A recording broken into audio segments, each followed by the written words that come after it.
Sometimes relationship partners may have trouble talking and listening to each other. Here to explain a little bit more this morning on how to better listen to your partner, we welcome licensed professional counselor David Flowers. Good morning, Michigan. You know, when you were on last month, you were talking about how to talk to your partner when you're having strong feelings or opinions about something. Today, let's talk a little bit more about good listening habits with our partner. So, you know, what do you have to tell us about listening that we don't know already? I mean, most of us are talking and listening to each other all the time, but where do you come in, my friend?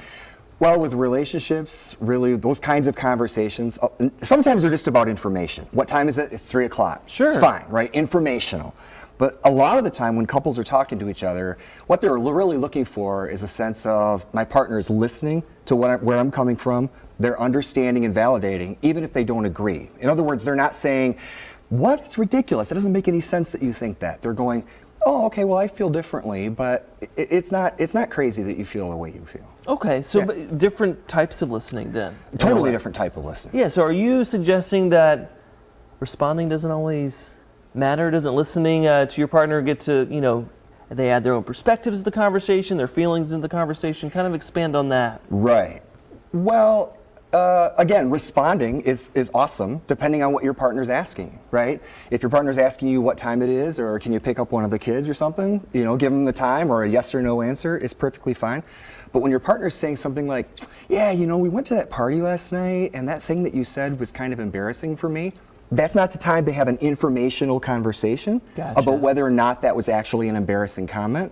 That's the time to hear your partner. Yeah, right? Like I just need you to listen right now. Yes, exactly. Absorb what they're saying. The speaker, or the listener saying, or the speaker saying, I need you to listen right now. Or the speaker saying, you know what, can you just let me kind of talk this through a little bit? I just need you to, yeah, exactly. Yeah, so talk about that a little bit more, because, you know, sometimes it's appropriate, I guess, for a back and forth.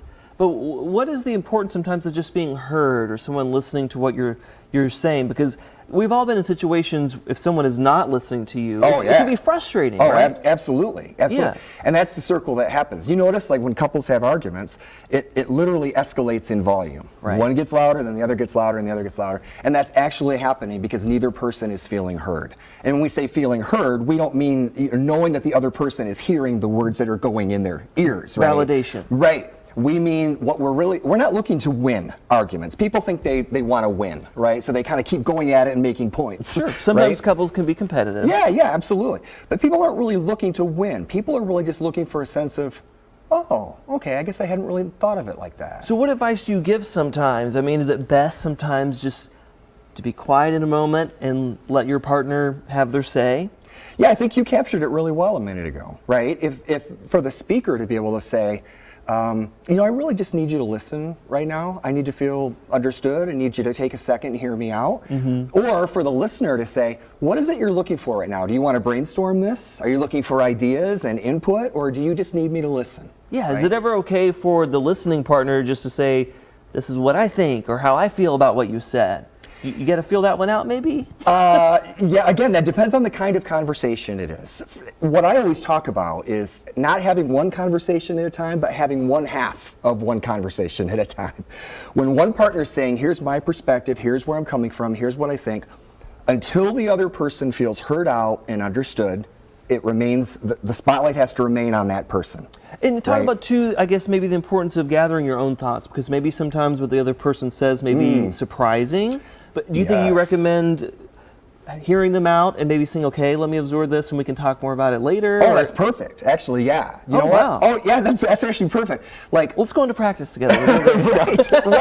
right. No, but yeah, just being able to go, oh, you know what? I'm really going to need some time to think on that. Yeah. You know, can we get back together and finish this conversation after dinner today or something like? Yeah, absolutely. That's a great thought. Oh, listen. Sometimes you got it. I have some good points on the show. So, listen, thanks for coming on. As always, you always bring up interesting topics and ways to work through maybe problems or issues in your relationship. There's the information on your screen. David Flowers Couples Teletherapy. There's the website and a number to call. Yes, listening is important. Listening is very important. I try my best in this job, too. It's important. That's right. Absolutely.